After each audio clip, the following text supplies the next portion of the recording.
Shalom, jumpa kembali dalam program Bina Iman. Hari ini kita mau belajar tentang iman, pengharapan, dan kasih. Kita akan baca bersama-sama dalam Ibrani pasal 11 ayat yang keempat. Demikian firman Tuhan, karena iman Habel telah mempersembahkan kepada Allah korban yang lebih baik daripada korban Kain. Dengan jalan itu ia memperoleh kesaksian kepadanya bahwa ia benar, karena Allah berkenan akan persembahannya itu, dan karena iman ia masih berbicara sesudah ia mati. Nah, dalam ayat ini kita melihat bahwa Habel mempersembahkan korban yang lebih baik daripada korban Kain.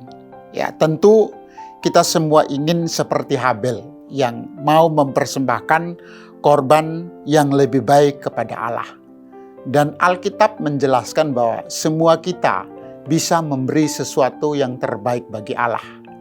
Oleh sebab itu kita tidak boleh minder, merasa pesimis bahwa kita tidak bisa mempersembahkan sesuatu yang baik kepada Allah.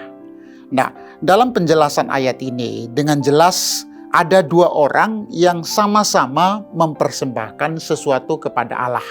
Ada korban Habel dan juga ada korban Kain. Tapi Tuhan katakan bahwa Tuhan tertarik, senang dengan korban Habel. Tentu ada alasannya. Ya. Dan di sini kita lihat bahwa memang Tuhan itu sudah memberi yang terbaik bagi kita.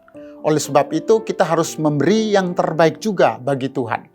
Nah, Allah memberi kita modal ya dalam perjalanan iman kita, perjalanan rohani kita, yaitu iman, pengharapan, dan kasih. Dan tiga ini harus diproses dengan berjalannya waktu supaya sempurna. Nah, kita tahu bahwa iman adalah dasar dari segala sesuatu yang kita harapkan dan bukti dari segala sesuatu yang tidak kita lihat. Nah, pengharapan itu apa? Pengharapan itu adalah sauh yang kuat.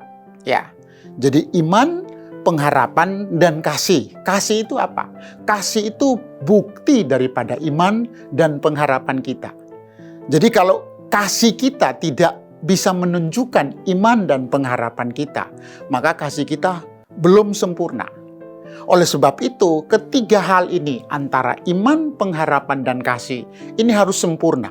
Dan waktu kita menghadapi kesulitan-kesulitan dalam ekonomi, dalam rumah tangga, tantangan-tantangan dalam hidup kita, misalnya sakit penyakit, justru Allah ingin menyempurnakan iman, pengharapan, dan kasih kita.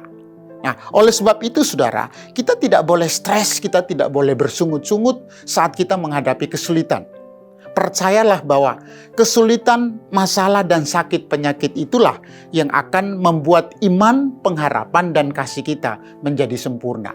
Nah, mari Bapak Ibu semua jemaat Tuhan yang dikasihi oleh Tuhan.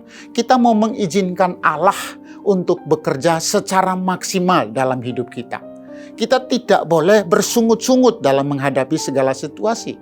Karena dengan mengucap syukur dengan apa yang Tuhan izinkan terjadi, itulah yang akan membuat iman, pengharapan, dan kasih kita sempurna. Nah, Alkitab membandingkan dua orang ini. Kenapa Tuhan senang dengan Habel? Saya yakin bahwa persembahan Habel itu persembahan yang dilakukan dengan iman, pengharapan, dan kasih.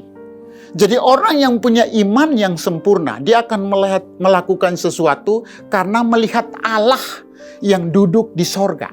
Kalau kita tidak punya iman, maka kita akan melakukan sesuatu dengan hati yang cinta akan Allah. Nah, orang yang punya iman pasti melakukan persembahan apapun yang dia lakukan, dia berikan, itu dasar dengan iman.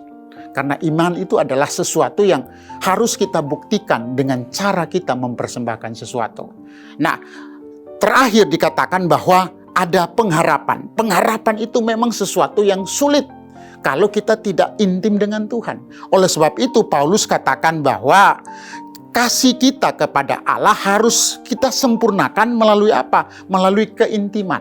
Jadi waktu kita intim dengan Allah, maka pengharapan kita akan kuat dan kasih kita akan kuat. Oleh sebab itu saudara, mari kita mau membangun sebuah komitmen yang baik dengan Tuhan. Di tahun 2022, kita makin intim dengan Allah, sehingga iman pengharapan kita makin sempurna di hadapan Tuhan. Tuhan Yesus memberkati kita semua. Amin.